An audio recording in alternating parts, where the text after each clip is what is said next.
Nagsagawa naman ng LTFRB ng pagdinig kaugnay sa hirit na taas pasahe ng ilang transport groups ngayong araw. Kung kailan ipatutupad ang taas pasahe, alamin sa sentro ng balita ni Karen Villanda. Live!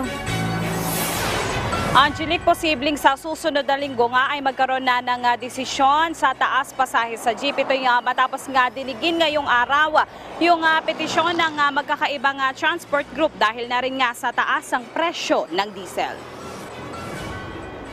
Dininig na ang kahilingan ng 2 pisong taas pasahe ng FEDJADAP, Stop and Go, LTAP at Piston para sa minimum na pasahe sa jeep sa buong Pilipinas.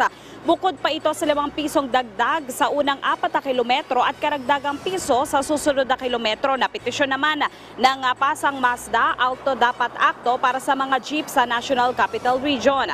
May pangalawa rin silang petisyon na pisong provisional increase para sa mga traditional na jeep sa NCR.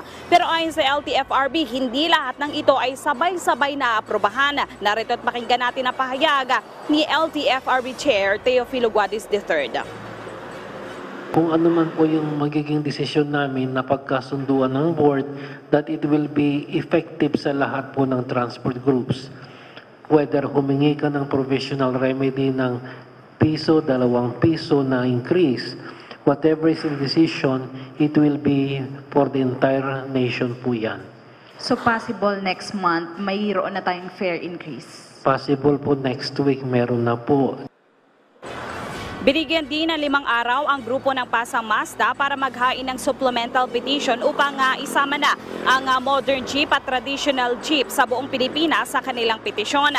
Nakatakda ulit itong dinigin ang pisong provisional increase sa October 3 habang wala pang petsa kung kailan muli ang pagdinig para sa hiling na permanenteng 2 piso at 5 pisong taas pasahe. Samantala, Angelique, inanunsyo rin ngayong araw ni LTFRB Chair Guadis na 22,000 sa mga pantawid pasada card ang na-reject ng Land Bank at hindi pa napapasukan ng ayuda. Nagbabalik si Chair Guadis.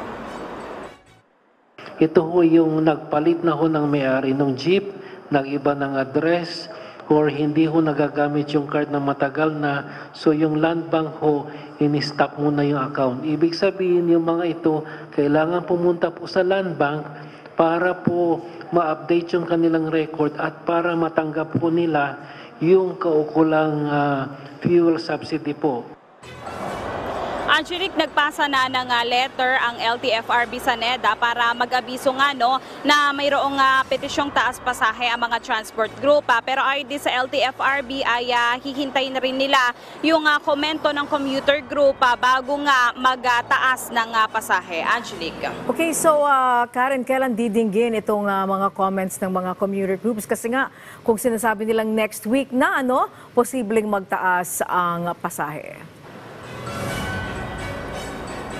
Alam mo, Angelique, kanina sa pagdinig, ang sinasabi ni Chair Guadis, dapat nga ayahingan sila ng komento ukol nga dito sa taas pasahe. Dahil nung mga nakaraang hearing ay present naman na yung mga commuters group natin sa pagdinig ukol sa taas pasahe. Kaya naman kahit wala sila ay pinagpapasa rin sila ng petisyon, ng komento ng LTFRB. At dapat, Angelique, bago nga madesisyonan next week dahil October 3 nga yung pagdinig doon sa provisional na pisong taas pasahe ay kinakailangan makapagpasa na rin sila.